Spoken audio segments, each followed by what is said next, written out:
नमस्ते everyone, Monika astrology में आपका बहुत बहुत स्वागत है। आज हम चर्चा करने जा रहे हैं गुरु के राशि परिवर्तन की और मकर लग्न की।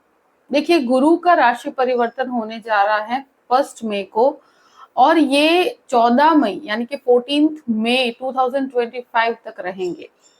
तो ऑलमोस्ट 1 साल का ट्रांजिट है ये गुरु का, और वृषभ राशि में। तो मकर लग्न वालों के जीवन में किस प्रकार के परिवर्तन होंगे, ये हम जानने की कोशिश करेंगे। देखिए, मकर लग्न के लिए गुरु जो है वो आपके 12वें घर का स्वामी है और आपके तृतीय स्थान का स्वामी है। और ये अब ट्रांजिट के अंदर चतुर्थ भाव में से निकलकर अब पंचम भाव में जा रहे हैं। 5वें घर के अंदर ये ट्रांजिट होगा। और मकर लग्न वालों के लिए 5वें घर में जब गुरु पास ऑन होंगे, यहां से निकलेंगे, तो वो किस प्रकार के फल देंगे, ये हम जानने की चर्चा करेंगे। देखिए, 5वें घर में जब गुरु का ट्रांजिट होता है, एक बहुत ही अच्छी पॉसिबिलिटी होती है। यहाँ पर स्टूडेंट्स की बात सबसे पहले करेंगे, क्योंकि 5th हाउस जो होता है वो एजुकेशन का होता है। तो मुझे लगता है कि ये जो भी स्टूडेंट्स हैं, और स्पेशली जो विदेश जाना चाहते हैं, उनके लिए ये गुरु बहुत ही भाग्यकारक परिस्थिति लेकर आ रहा है। जो लोग भी मेडिकल के स्टूडेंट हैं, जो फाइनेंस या बैंकिंग का एजुकेशन ले रहे हैं, जो एजुकेशन सेक्टर के साथ जुड़ना चाहते हैं, तो उनके लिए मुझे लगता है कि गुरु बहुत ही फायदे कारक परिस्थिति लेकर आ रहा है। यहाँ पर तृतीयेश बनकर भी गुरु बैठे हैं पंचम भाव में, तो ये कहीं पर भी स्थान परिवर्तन भी करवा सकता है एजुकेशन से संबंधित। यानी कि आप पढ़ने के लिए कहीं पर एक शहर से दूसरे शहर की तरफ मूव ऑन कर सकते हैं, या कहीं पर विदेश जाना चाहते हैं। इस तरह के कुछ खर्च मुझे नजर आ रहे हैं जो एजुकेशन के पीछे हो, क्योंकि ये खर्च का स्वामी होकर भी आपके पंचम भाव में बैठा है, और ये आपको पढ़ाई में बहुत अच्छी सफलता प्राप्त करवाएंगे। गुरु यहाँ पर डेफिनेटली जो लोग एक तरह से लैंग्वेजेस का एजुकेशन ले रहे हैं, जो लोग फाइनेंस के अंदर हैं, उनको भी बहुत फायदेकारक परिस्थिति मुझे नजर आ रही है। जिनके भी फॉर एग्जाम्पल मकर लग्न है, तो उनके संतानों के जीवन में बहुत अच्छा पॉजिटिव चेंज आएगा।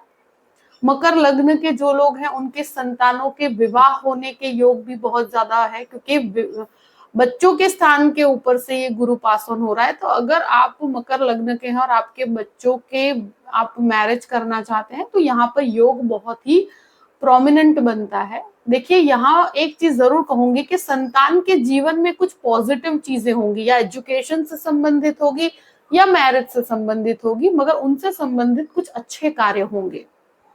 उन अच्छे कार्यों के पीछे कुछ खर्च भी होंगे। आपके संतानों के पीछे मुझे लगता है आप कुछ एक्सपेंस उनका बढ़ता हुआ नजर आ रहा है मुझे। जो भी मकर लग्न के हैं, मुझे लगता है कि बच्चों के एजुकेशन के पीछे भी खर्च हो सकता है, बच्चों की मैरिज के पीछे भी खर्च हो सकता है, मगर संतानों के खर्चों के कारण डेफिनेटली आपको फाइनेंसेस को प्लान करना पड़ेगा। यहाँ पंचम भाव के अंदर डेफिनेटली कहूंगी कि जो लोग शेयर मार्केट से जुड़े हुए हैं, ये जैसे कि कहा जाए कि 12th लॉर्ड बनकर, यानी कि जो व्यय स्थान का स्वामी बनकर बैठे हैं गुरु, तो शेयर मार्केट में थोड़ा सा संभल के चलने की जरूरत है। मुझे लगता है कि यहाँ पर बहुत बड़े रिस्क नहीं लेने चाहिए, क्योंकि ये एक रिस्क टेकिंग एक्टिविटी होगी।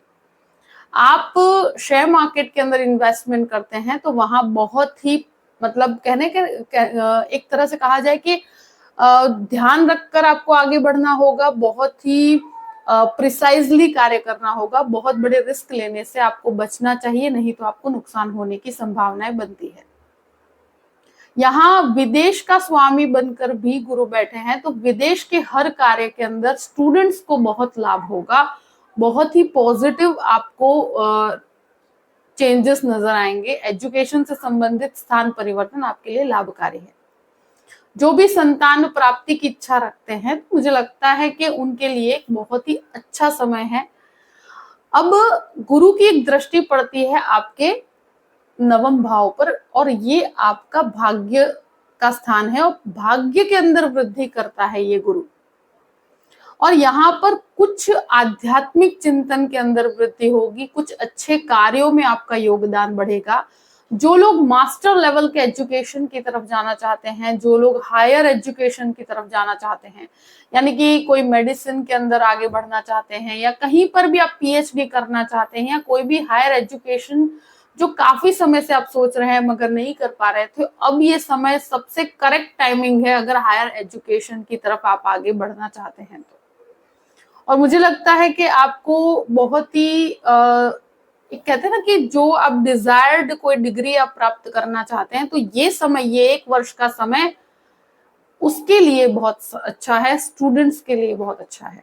यहाँ पर जो कहते हैं ना कि दान में वृद्धि होगी, कुछ अच्छे कार्यों में योगदान होगा, आपकी स्पिरिचुअल यात्राएं बहुत अच्छी होंगी, आप गुरु के सानिध्य में रह पाएंगे, क्योंकि पंचम भाव में भी गुरु है, उसकी दृष्टि भाग्य स्थान पे पड़ती है, तो भाग्य से आपको बहुत अच्छे स्पिरिचुअल लोगों के साथ मिलने का मौका मिलेगा, कुछ अच्छी जगह पर जाने का मौका मिलेगा, अच्छे एनवायरमेंट में आप आ पाएंगे।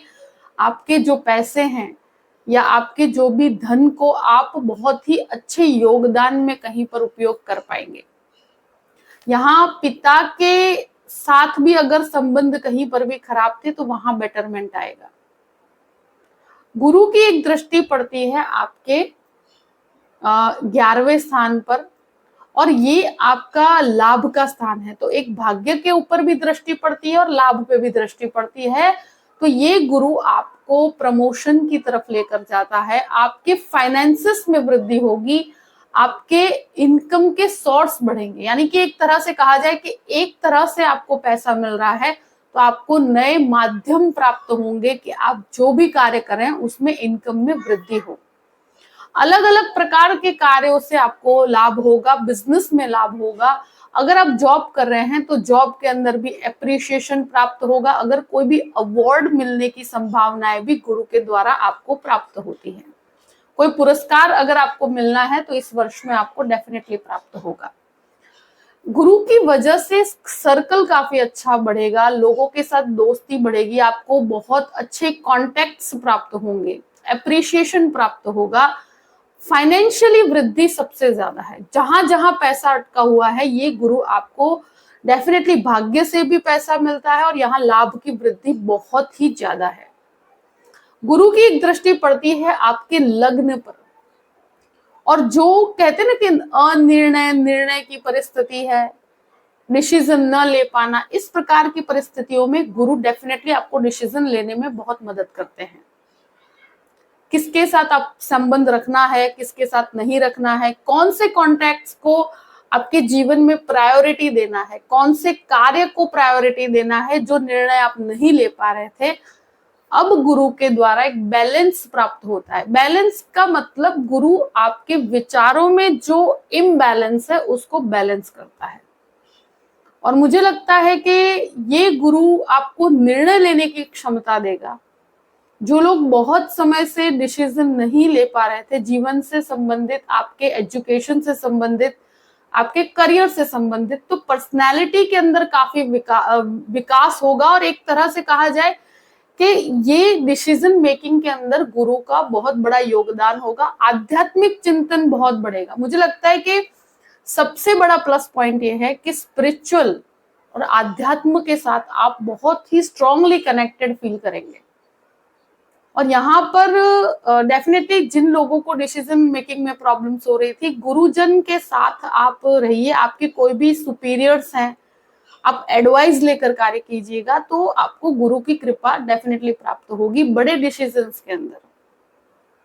तो आई थिंक ये जो भी ट्रांजिट है, यहाँ पर एक चीज का मैं जरूर ध्यान कर रखूंगी कि जब भी बिजनेस के अंदर इन्वेस्टमेंट करना है तो आपका जो नॉलेज है वो नॉलेज हो, उसी कार्य के अंदर आप पढ़िएगा, उसी में इन्वेस्टमेंट कीजिएगा। कोई भी प्रकार के अनएक्सपेक्टेड रिस्क उठाने से आपको बचना चाहिए, क्योंकि 12वें घर का स्वामी बनकर बैठा है गुरु आपके पंचम भाव में, जो व्यय का स्वामी है। तो आप कहीं पर भी इन्वेस्टमेंट करते हैं तो वो किसी की एडवाइस लेकर कीजिए, और जिसमें आपका ज्ञान है, जिसमें आप एक्सपर्टीज है उस चीज के अंदर आप कार्य कीजिएगा तो आपको बहुत लाभ होगा। जिस फील्ड में आपका ज्ञान नहीं है उसमें आपको इस समय में नहीं पढ़ना चाहिए, इस तरह के रिस्क आपको नहीं लेने चाहिए।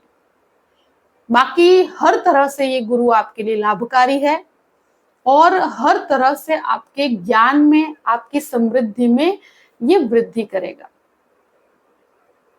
मकर लग्न वालों के लिए इस प्रकार की परिस्थिति है। आई होप कि ये वीडियो आपको पसंद आया होगा। पसंद आए तो लाइक भी कीजिएगा और सब्सक्राइब भी कीजिएगा। Thank you so much. जय श्री कृष्ण।